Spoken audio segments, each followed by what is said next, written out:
I want to take you all back to a not so distant past for some context for this video. I hope that this doesn't rekindle any old, emotional wounds that you guys have, but I want to take you guys back to the time that we were all locked in our own homes, early 2020. When the COVID lockdown hit, the indoor restriction went from a fun vacation to feeling like I was a patient in an insane asylum very fast. See, I don't really think you guys understand. I had barely any money.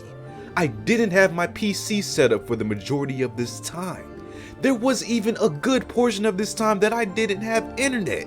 I was down bad. The only thing that I had to entertain myself with were the DVDs of my favorite movies and TV shows that I rewatched so many times, and a 10-year-old PlayStation 3. Obviously, prior to this time, I stopped playing with my PlayStation and was trying to save for a PlayStation 5, but when you literally have nothing else entertaining to do, you could bet that I was going to replay some old games on that old system. And replay games I did.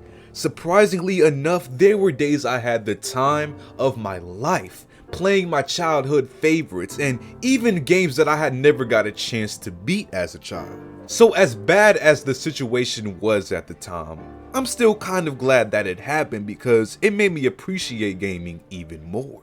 But the one game that I can remember spending the most time on and arguably having the most fun playing was a little racing game a lot of you might remember as EA's 2008 game, Burnout Paradise. This game single-handedly brought a passion that I didn't even realize that I had for racing games. And from that day forward, racing games became one of my top 3 favorite game genres.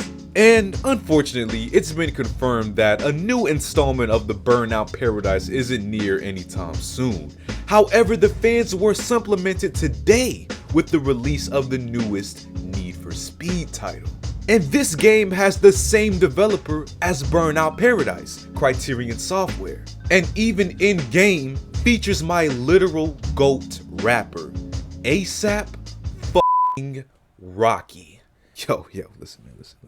I know you guys got your games of the year, the Elden Ring and the God of War. Nothing wrong with those games, no diss to them. They're all good in their own way. But listen, imagine a game that has your favorite musical artist and one of your favorite developers.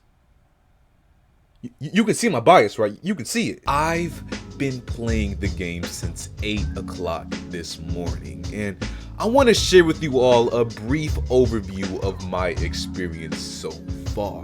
That will hopefully aid your decision in whether you want to purchase this game right now or wait on a sale.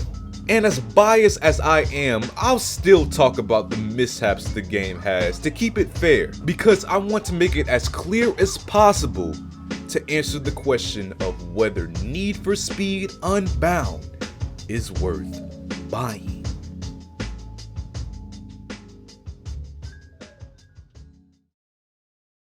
So let's start with the game's presentation. What a lot of people were worried about, including myself, was if the effects that they displayed in the trailer, like the ones surrounding your car when you do something cool like drift, were going to get in the way of gameplay. But these effects, I found, actually make the game feel as itself, at least in my opinion. They don't get in the way, they're customizable, and you can even turn them off if you don't like them.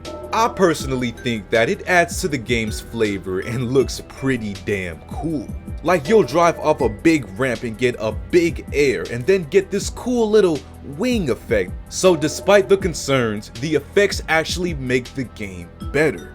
I also saw people concerned over the character design and how almost animated the characters look, and I mean, yeah, they don't look completely realistic, but you spend most of your gameplay in your car. So unless you seeing the characters in cutscenes just breaks your immersion, then well, that's tough. But before I get into the root of the gameplay, likely what we're all here for, I want to briefly touch on the story aspect of the game, something that I think is one of the game's flaws. The acting and storyline isn't anything to write home about. I mean, the story is easily predictable from the first few scenes, and whoever designed this script made these characters sound like undercover cops trying to fit in with the new generation. Look, I'm not gonna tell you not to race. I know what it's like to feel that need for, So if you were expecting anything more than a cute little story that seemed to be designed as a sub-tier TV show, then you take that how you will. But luckily the gameplay, I feel, can make up for the piss poor cutscenes, because what we're really here for is racing. The racing in this installment is similar to old NFS titles, and hell, really any racing game when you think about it. It's right trigger to accelerate, tap left trigger to drift, and hold left trigger to stop and reverse. Simple stuff. And it's the simple things that make for the most fun. Speeding through the city trying to outrace the other tuner cars is some of the easiest dopamine boosts you can get out of gaming. The cars actually put up a hell of a challenge no matter what mode that you play the game on, so when you push through the competitors, each win or even second or third place feels rightfully earned. As you progress through the story, you'll find an absolute abundance of cars to buy and upgrade to your liking. There's over 140 cars in the base game to collect and tune up, so if one doesn't work for you, you'll likely find your needs in another. And speaking of customization, I just want to briefly talk about the character customization. Now, we all know that A$AP Rocky is known as like hip-hop's fashion icon, right? And with that being said, I feel like he had some sort of input in the player's in-game customization, because why the fuck is there a Balmain jacket available for purchase? This game has the most random brands to purchase from in a title that I've ever seen in life. And they're so random that you can't help but make bad fits, because, well, if I bought this Balmain jacket, I'm not going to be able to style it, because the only shoe brands that they have are Puma and Vans. If you can get a Balmain jacket into the game, at least get something that can match it, like some damn Rick Owens. I mean, they got our characters looking like bums that just robbed the Saks Fifth. So yeah, I didn't really like that about the game either, but the game's main goal, being the racing and car customization, was hit right on the nail in my opinion. Everything else was more or less okay, I'll give it that. So with that being said, it brings this video's main question.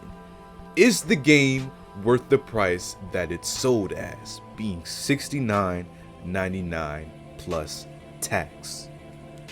Now I gotta tell you guys, man, $69.99 plus tax is a lot of money.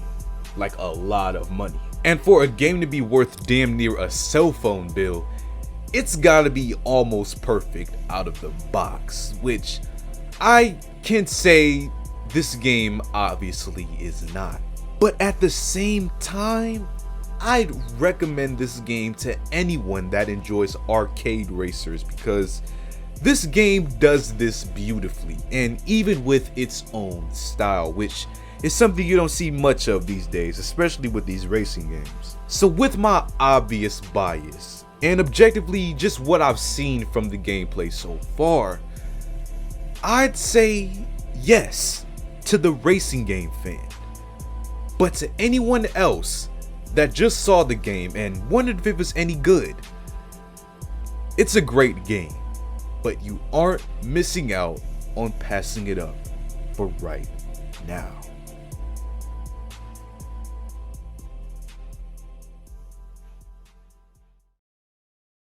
So what do you guys think about Need for Speed Unbound, man? If you guys played this game, you know, feel free to leave a comment down below on your experience. As always, please leave a like on the video, subscribe if you haven't already, and I'll see you on the next one.